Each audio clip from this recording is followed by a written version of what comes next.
Dear friends and followers, welcome back to my channel, and in today's video we'll be talking about the recent trend of passenger planes being converted into cargo planes due to the COVID-19 outbreak. What is the reason for airlines to strip and refit their aircraft? What special considerations need to be taken into account?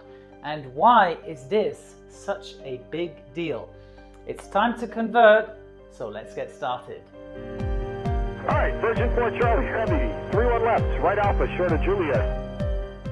Today's video is brought to you by the Captain Joe merch shop. Click the link in the description box below to get your Captain Joe remove before flight keyring. You know that every true aviator needs one of these, so therefore we ship around all the world. We accept all types of payments, so if it's either for you, a family member, or a friend of yours who is an aviation enthusiast and you want to gift him one of those, go to the link in the description box below and get one of these babies.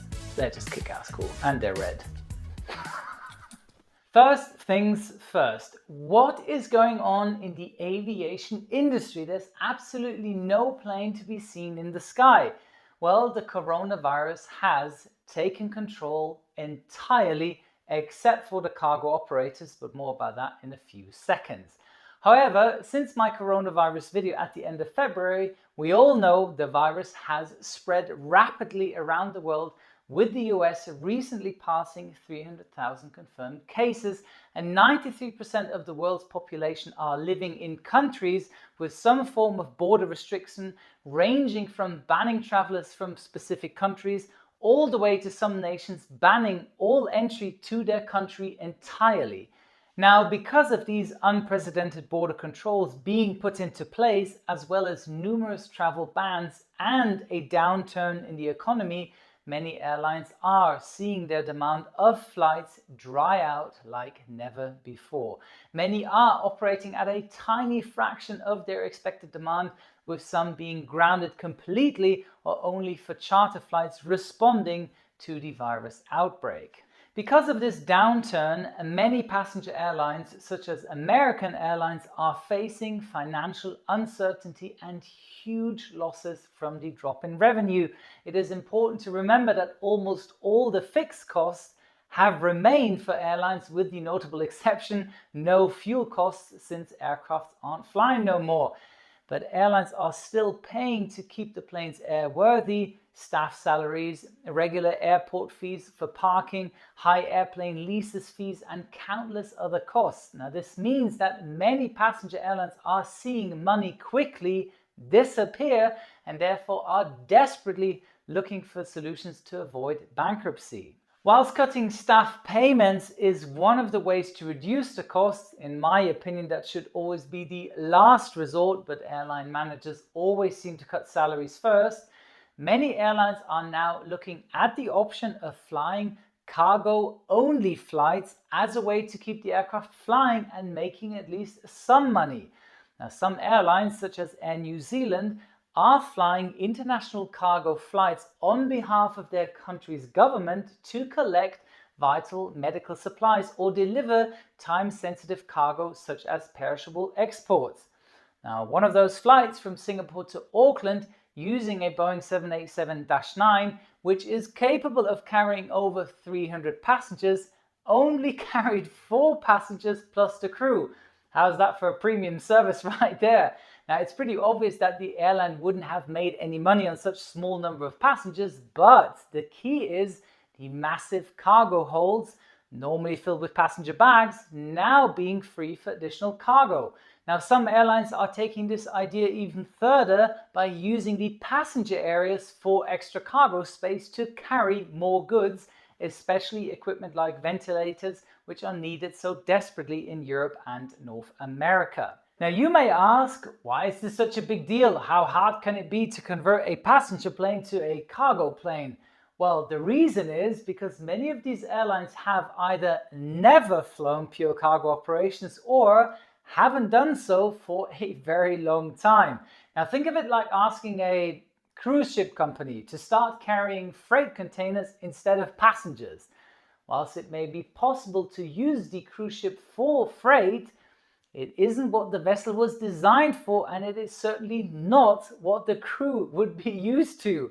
The same can be said here. For example, Delta Airlines have been flying transatlantic cargo-only flights using their new Airbus A350-900 and the Boeing 777-200, each capable of carrying between 40 to 50 tons of cargo. Now, if we take the Boeing 777-200 that they are using as a comparison to a freight aircraft, the 777 freighter, which is specifically designed for freight operations, can carry just over 103 tons. That's more than double the payload on two very similar models of aircraft. And the reason therefore is obviously that the 777 freighter or the 747 freighters, which I fly, are equipped specifically to load cargo pallets and containers. Now just notice here how flat the floor in the 747 freighter is.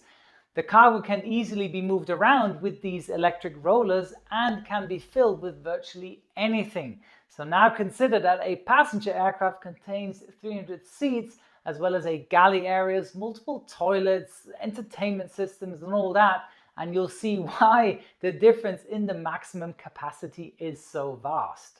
So Joe, why not just remove the seats? Well, that's a great question, but unfortunately it isn't as simple as that, as just pulling out the seats and then filling the plane with cargo instead. Freighter planes feature a number of less obvious but important design differences, as reinforced floors, special sliders, floor locks and tie downs, as well as emergency equipment for cargo fires, and of course the huge cargo doors needed for the containers to be loaded. This is all highly engineered and requires extensive conversion maintenance to be approved for use, so it's not just possible for airliners to just change back and forward quickly. So for more information about the conversion of a 747 and the operation of its special nose cargo door, check out this video right here. How do airliners then fill the cabin with cargo anyway? Well, the answer will differ from airline to airline, since this isn't a standard procedure in their operations, but in general, if an airline wishes to load cargo into the cabin, it will be secured by netting or tie downs to the passenger seat, similar to loading a large box into your car's back seat and then putting the seatbelt around it. Now, of course, the cargo will be secured much more tightly in case of turbulence and to stop it rolling around during turns. And as an example, you can see here a group of staff of Virgin Atlantic standing with the delivery of medical supplies, which is secured to passenger seats using netting to stop the cargo from being damaged in flight. Wizz Air, for example, flies their new Airbus A320neos all the way to Shanghai, including 2 fuel stops, then load up the passenger seats and belly with medical supplies for their home country, Hungary. Well done, Wizz Air. These flights are essential at this time for continuing the fight against COVID-19 and may again be necessary in the future to help with other humanitarian crises. I take my hat off to all my brave colleagues, crew, ground staff and anyone else involved in this operation, as well as any medical or logistics staff involved in helping the world getting through this outbreak. You guys are awesome, so thank you very much for the work you're doing. That's it for today. If you have any more questions about aircraft cargo operations or maybe some other aviation question, please be sure to check out my other videos or ask in the comment section below for the chance to have your question answered in a future video.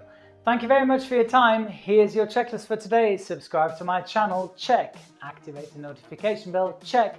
Follow my Instagram account, check. And don't forget, a good pilot is always learning. Wishing you all the best during these uncertain times and hope you all stay safe and home and healthy.